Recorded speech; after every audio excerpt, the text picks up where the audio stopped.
for telling it again.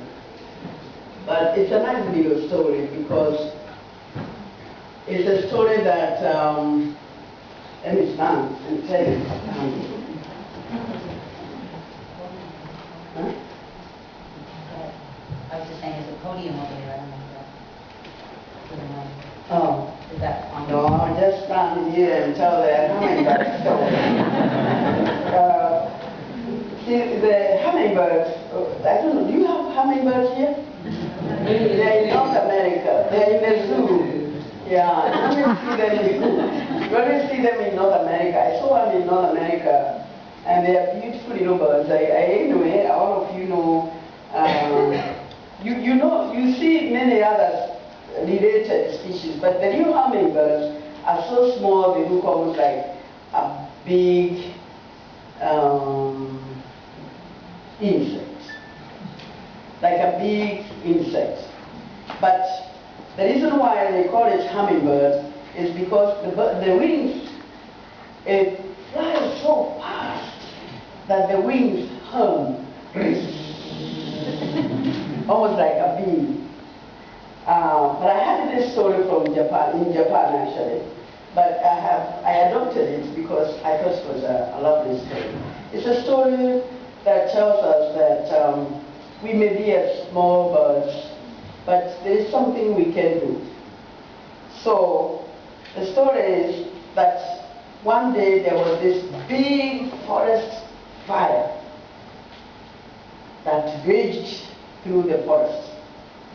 And it was raging and raging, and all the animals came out of the forest and lined up at the edge of the forest and were watching as the forest was being consumed by this fire. And the animals felt very disempowered. They didn't feel that there was anything they could do about the fire because they were completely overwhelmed. Except this little bird, the hummingbird. The hummingbird said, I'm going to do something about this fire. So it flew to the nearest stream and brought one drop of water with its little beak and put it on the fire, and then back to the stream and brought another drop of water, and flew back and brought another drop of water. And in the meantime, the other animals were discouraging it and saying, what are you doing? You are too little, your wings are too little, your beak is too little, you're bringing a very small amount of water every time. There is nothing you can do about this fire. Just come here and join us and let's watch as the fire burns. No, the little bird won't do it. He went back to the river and brought another drop of water and put it on the raging fire. Every time, believing this drop might make the difference.